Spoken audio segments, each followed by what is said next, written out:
بسم اللہ الرحمن الرحیم۔ السلام علیکم ورحمۃ اللہ وبرکاتہ۔ توبہ کی طاقت۔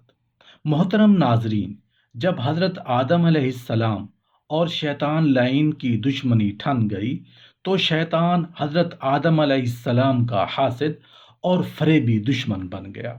حضرت آدم علیہ السلام کو تاج خلافت پہنا دیا گیا، جنتوں کے وعدے دیے گئے تو شیطان کو فکر ہوئی۔ اس نے کہا، یا اللہ، آدم بہرحال میرا دشمن ہو گیا اور میں اس کا دشمن، اس کے پاس عقل بھی ہے اور اسباب ہدایت بھی ہیں، یہ تو میرا ناطقہ بند کر دے گا، کچھ وقت مجھے بھی دیجیے گا کہ میں اس پر غالب رہوں۔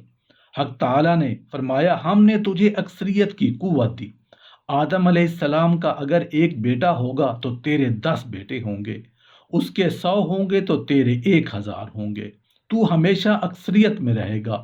یہ 1 ارب ہوں گے تو تیرے 10 ارب ہوں گے۔ مگر شیطان لعین بھی بڑا ہوشیار تھا، اس نے دیکھا کہ بعض مرتبہ تو اقلیت بھی اکثریت پر غالب آ جاتی ہے، یہ ضروری نہیں کہ اکثریت ہی کا غلبہ ہو۔ اس نے عرض کیا، یا اللہ، بے شک میں اکثریت میں ہو گیا، لیکن اگر طاقتور اقلیت ہو وہ تو اکثریت پر غالب آ جاتی ہے، اس لیے مجھے اور طاقت دیجیے۔ اللہ تعالیٰ نے فرمایا، تجھے یہ طاقت دیتے ہیں کہ تو آدم کے بدن میں اس طرح سرایت کر سکے گا جیسے خون رگوں میں دوڑتا ہے۔ کہنے لگا، اب میں اسے بچھاڑ سکوں گا، اس لیے اس کے اندر گھس کر قلب میں وسوسے ڈالوں گا، دماغ کو خراب کروں گا اور جو چاہے اندر جا کے کروں گا۔ اب مجھے طاقت مل گئی اور میں مطمئن ہو گیا ہوں۔ حضرت آدم علیہ السلام کو فکر لاحق ہوئی کہ اس کم بخت کی یہ طاقت کہ میرے اندر گھس جائے، میرے اندر تو یہ طاقت نہیں کہ میں اس کے اندر گھس سکوں، تو یہ غالب رہے گا، ان سب کو یعنی انسانوں کو جہنمی بنا دے گا۔ مجھے بھی تو کوئی قوت دیجیے، میں بھی اس کا مقابلہ کر سکوں۔ اللہ تعالیٰ نے فرمایا، آدم، تجھ کو بھی ہم ایک طاقت دیتے ہیں کہ شیطان کی 1000 برس کی کاروائیاں ایک دم میں سب ملیا میٹ ہو جائیں گی، اور وہ ایسے چت ہوگا کہ چاروں چاہنے لگ جائے گا۔ اللہ نے فرمایا، کیا فرمایا؟ ذرا غور سے سننا۔ فرمایا، انسان کے گناہوں میں سب سے بڑا گناہ شرک ہے۔ اگر کوئی انسان شرک کا مرتکب ہوا ہو، اس نے ایسے عمل کیے کہ کفر تک پہنچ گیا، کفر تک بھی اگر ہو جائے تو توبہ نصیب ہونے پر 1 منٹ میں سارا کفر ختم ہو جائے گا۔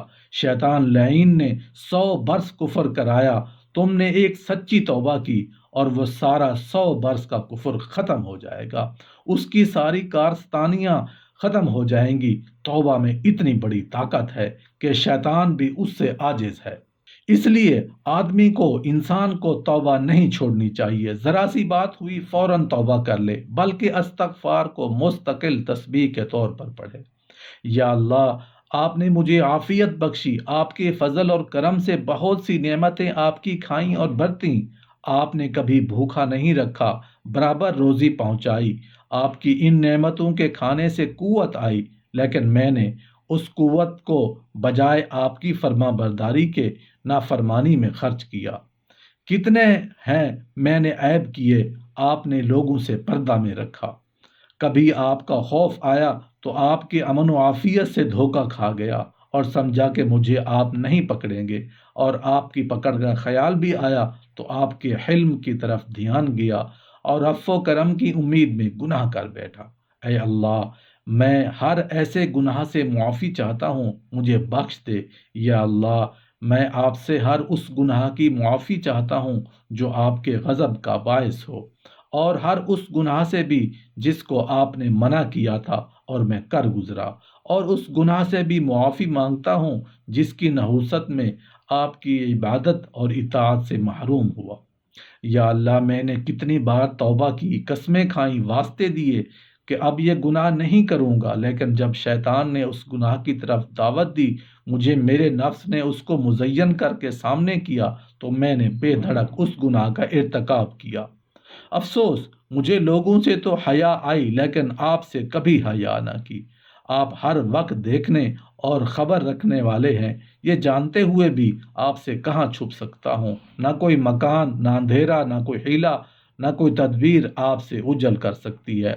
افسوس میری اس جرت پر کہ جس کام کو آپ نے منع کیا تھا میں نے جان کر بھی مخالفت کی، پھر بھی آپ نے پردہ فاش نہ کیا بلکہ اپنے بندوں میں سے اس طرح شامل رکھا کہ گویا میں بھی آپ کا فرما بردار ہوں۔ ان گناہوں سے شرمندہ ہوں، ان کو سوائے آپ کے اور کوئی نہیں جانتا۔ اگر آپ چاہتے ہیں گناہ کرنے کے بعد کوئی نشان چہرے پر لگا دیتے، لیکن اے اللہ، تو نے نیکوں کا سا چہرہ بنائے رکھا، لوگوں کی نگاہ میں باعزت رکھا، لوگوں میں مجھے اپنے نزدیک اچھا سمجھتے رہے، ورنہ میں تو جیسا تھا آپ کے علم میں ہے۔ یہ محض آپ ہی کا کرم اور فضل تھا۔ الہی، آپ ایسے سب گناہ میرے معاف فرما دیجئے۔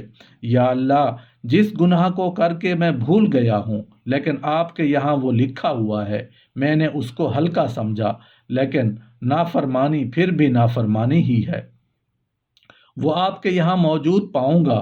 میں نے بارہا اعلانیہ گناہ کیا، آپ نے چھپا لیا، لوگوں نے دھیان نہ کیا، اور ہر ایسا گناہ جس کو آپ نے اس لیے رکھ چھوڑا ہے کہ توبہ کرے گا تو معاف کر دیں گے۔ الہی، میں سچے دل سے توبہ کرتا ہوں، مجھے معاف فرما دیجئے اور میری توبہ قبول فرما لیجئے۔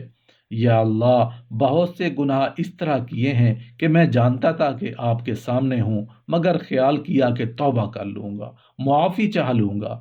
یا اللہ، گناہ کر لیا اور نفس اور شیطان نے توبہ سے باز رکھا، گناہ پر گناہ کرتا چلا گیا۔ الہی، میری اس جرت پر نظر نہ فرمانا، اپنی شان کریمی کے صدقے مجھے معاف فرما دے۔ میں توبہ کرتا ہوں، معافی چاہتا ہوں۔ اے اللہ، مجھے معاف کر دے، آپ کے سوا اور کون ہے جو مجھے معاف کرنے والا ہے؟ یا اللہ، ان گناہوں کو بھی معافی چاہتا ہوں جن کی وجہ سے دعا کے قبول ہونے سے محروم ہو گیا، روزی کی برکت اور خیر نہ رہی، ان گناہوں کو بھی معاف فرما۔ یا اللہ، جن گناہوں کے سبب لاغری آتی ہے، نکاحت آتی ہے، بروز قیامت حسرت اور ندامت ہوگی، ان گناہوں کو بھی معاف فرما۔ یا اللہ، جو گناہ باعث تنگی رزق ہوں، باعث مانع خیر و برکت ہوں، بعض محرومی حلاوت عبادت ہوں، سب معاف فرما دیجئے۔ یا اللہ، جب بندہ 3 مرتبہ رب اغفر لی کہتا ہے تو آپ فرماتے ہیں کہ اے بندے، میں نے معاف کیا اور مجھے کوئی پرواہ نہیں۔ یا اللہ، میں 3 مرتبہ استغفار کرتا ہوں، اللہم اغفر لی، اللہم اغفر لی، اللہم اغفر لی۔ یا اللہ، کل بروز قیامت مجھ سے حساب نہ لینا، بغیر حساب کتاب کے اپنی رحمت سے جنت میں اپنے نیک بندوں کے ساتھ کر دینا۔ آمین یا رب العالمین۔